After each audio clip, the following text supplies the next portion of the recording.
je crois qu'il y a une petite fille qui voudrait dire quelque chose et je crois que c'est plus important que des gens parlent, plutôt donner la parole au peuple, aux enfants, ceux qui sont le plus touchés. Israël, ça c'est ça, Israël, ça c'est ça, Israël, ça c'est ça, Israël, ça c'est ça, Israël, ça c'est ça, Israël, ça c'est ça, Israël, ça c'est ça, Israël, ça c'est ça, Israël, ça c'est ça. Merci. Et en fait, je vais parler au nom de Alma Suiza, qui était un peu à l'initiative de la manifestation de vendredi. Et bien sûr, après, on soutient toutes les mobilisations et actions qui auront lieu partout en Suisse. D'ailleurs, mardi prochain à Lausanne, nous faisons aussi une manif à 18h à partir de la place Saint-François. Ceux qui sont sur Lausanne, ceux qui peuvent se déplacer, venez, nous serons nombreux et très divers surtout. Alors Suiza voulait juste pas faire un discours, mais vous transmettre des actions concrètes que le gouvernement de l'Amérique latine a pris pour se solidariser avec la Palestine. Et je vais commencer par le premier pays qui a pris position, et c'est notre sœur, notre cher Venezuela. Son président Nicolás Maduro a condamné, mais fermement et contundamment les agressions des Israéliens contre les populations civiles à Gaza.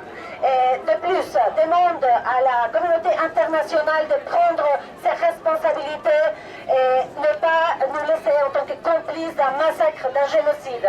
Aussi, le président de Cuba, Raúl Castro, a eu aussi des déclarations très claires. Daniel Ortega, aussi du Nicaragua, très clair, des anciens combattants, des gens qui ont eu des années de résistance et qui savent que seulement si le peuple est compromis et si le peuple est dedans, on peut faire vraiment des changements. Ensuite, le président de la Bolivie, Evo Morales. Evo Morales, cet indigène qui dit que les peuples indigènes sont la réserve morale de l'humanité. Stop les discours des politiciens. Donnons la parole au peuple. Et ça, Evo Morales l'a compris. La Bolivie ne peut pas appeler son ambassadeur en Bolivie parce que... donc éjecter l'ambassadeur d'Israël en Bolivie parce qu'il n'y en a pas. Et puis il ne peut pas non plus appeler l'ambassadeur en Israël parce que nous n'en avons pas.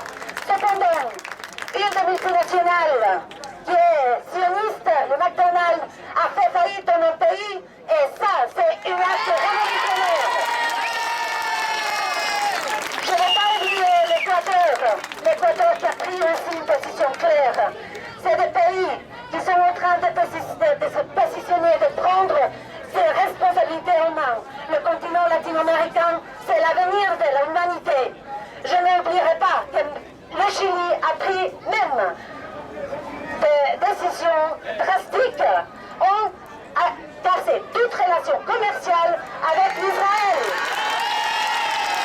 A appelé aussi son ambassadeur au Chili et puis a expulsé l'ambassadeur israélien de Chili.